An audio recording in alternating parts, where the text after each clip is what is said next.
Hello friends, welcome to Shailuna Kapuganti channel. అందరికీ నమస్తే అండి. గోదాదేవి లోక కళ్యాణ వ్రతం అయిన ధనుర్మాస వ్రతంను తను ఏ విధంగా ఆచరించిందో తిరుప్పావై అను దివ్య ప్రబంధంలో మనకు వివరించింది. గోదాదేవి మనకు అందించినటువంటి ఈ తిరుప్పావై అనే దివ్య ప్రబంధంలో 30 పాసురాలు ఉంటాయి. ప్రతి ఒక్క పాసురం నుండి కూడా మనకి లోతుగా ఆలోచిస్తే ఒక విశేష అర్థం కనిపిస్తుంది. లోతుగా ఆలోచిస్తే అసలు మన గోదాదేవి ఈ వ్రతంను తను ఒక్కటే ఆచరించి వ్రత ఫలితాన్ని పొందవచ్చు కదా, కానీ మన తల్లి ఆల్వార్ అలా అనుకోలేదు. తనతో పాటు అందరికీ, తన స్నేహితులకి మరియు లోకంలో వాళ్ళ అందరికీ కూడా ఈ వ్రత ఫలం అందాలని కోరుకుంది. అందుకే మనకి ఈ తిరుప్పావై అనే దివ్య ప్రబంధాన్ని మనకు అందించింది. అందుకే మనం కూడా మన స్వార్థ బుద్ధిని వదిలేయాలి. అంటే నేను మాత్రమే బాగుండాలి, నా కడుపు నిండితే చాలు, నా ఇల్లు బాగుంటే చాలు అనే ఆలోచన ఉండకూడదు.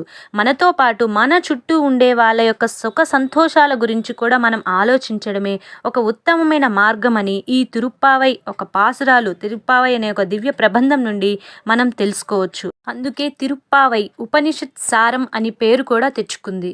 ఈరోజు గోదాదేవి మనకు అందించినటువంటి తిరుప్పావైలోని 12వ పాసురం ఏమిటో తెలుసుకుందాం. కనైత్తిలం కత్తెరుమై కన్రుక్కిరంగి నినయిత్తు ములై వలియే నిన్రుపాల్ సోరా ననయిత్తిల్లం సేరాక్కుం నற்செல்வன் தங்காய் பனித்தலை வீலனின் வாசல் கடை பத்தி சினத்தினால் தென்னிலங்கை கோமானை செத்தா மனத்துக்கினியானை பாடவும் நீவாய் திரவாய் இனித்தாவெழுந்திராய் ஈதென்ன பேருரக்கம் அனைத்தில்லத்தாரும் அறிந்து ఏలోరెంబావాయ్. ఈ పాసురం యొక్క అర్థం ఏమిటంటే, మన గోదాదేవి చేస్తున్న వ్రతానికి రానటువంటి 10 మంది గోపబాలికల్లో 7వ గోపికను ఏ విధంగా నిద్ర నుంచి మేల్కొల్పిందో ఈ పాసురంలో వివరిస్తుంది. ఈరోజు మన గోదాదేవి నిద్రలేపుతున్నటువంటి 7వ గోపిక అధిక సంపదను కలిగి ఉందట. కృష్ణుణ్ణి విడవకుండా ఉండే, అంటే కృష్ణుడితో ఎప్పుడు ఉండేటటువంటి కృష్ణుని యొక్క ప్రియమిత్రుడైన గోపవీరుడు అయిన శ్రీరాముని యొక్క చెల్లెలే ఈ గోపికట. తమ లేగ దూడలను తలుచుకొని వాటిపై ఉన్న ప్రేమతో పాలను దారగా వర్షిస్తున్నదట. పాలధారల కారణంగా అక్కడి నేలంతా చిత్తడి చిత్తడిగా బురద బురదగా అయిందట. అయినా సరే నువ్వు నిద్ర లేవలేదు కదా, నిన్ను మాతో తీసుకుని వెళ్ళాలనే ఉద్దేశంతో నిన్ను వదిలిపెట్టి వెళ్ళడం మాకు ఇష్టం లేదు. అందుకే నెమ్మదిగా అడుగులో అడుగు వేసుకుని నిదానంగా జారిపోకుండా, అంటే జారకుండా నీ దగ్గరికి వచ్చాము, కింద పడిపోకుండా ఎంతో జాగ్రత్తగా వచ్చాము అని చెప్పి తల్లి ఆ నిద్రిస్తున్న గోపికతో అంటుందట. తీరా ఇక్కడికి వచ్చేసరికి పైనుండేమో మంచు కురుస్తుంది. దాని కారణంగా తల తడిసిపోతుంది.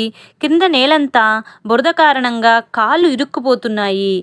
తలుపు తట్టి నిన్ను లేపుదాము అంటే కాళ్ళు జారిపోతున్నాయి. మీ గుమ్మానికి ఉన్నటువంటి కమ్మీని 2 చేతులతో పట్టుకొని నిన్ను నిద్రలేపుతున్నాము. త్వరగా లేచి శ్రీకృష్ణుని సేవకు తరలి రావమ్మా. మాకందరికీ తెలుసులే, నీవు శ్రీకృష్ణుని తలంపుతోనే నిద్రిస్తున్నావని. మేము నిన్ను నిద్రలేపుతూ చేస్తున్న పని ఏమిటో నీకు తెలుసా అని గోదాదేవి ఆ గోపికతో ఇలా అంటుంది. రావణుణ్ణి సంహరించిన రామచంద్రుని కీర్తిస్తున్నాము. మేము కీర్తన చేస్తుంటే నీవు కూడా నీ పెదవి కలిపి కీర్తన చేయొచ్చు కదా, లేచి రావమ్మా. ఇది ఎక్కడి దీర్ఘ నిద్ర నీకు? పక్కనే ఉన్న ఇళ్ళ వాళ్ళందరూ వచ్చి నీ యొక్క మొద్దు నిద్ర గురించి తెలుసుకుంటున్నారు. నువ్వు త్వరగా లేచి వస్తే మన అందరము కృష్ణునితో కలిసి వ్రతం చేద్దాం అని మన ఆండాల్ తల్లి తన గోష్ఠితో కలిసి ఆ గోపికను, అంటే 7వ గోపికను నిద్ర నుండి మేల్కొల్పుతుంది. Thanks for watching this video. అందరికీ నమస్తే అండి.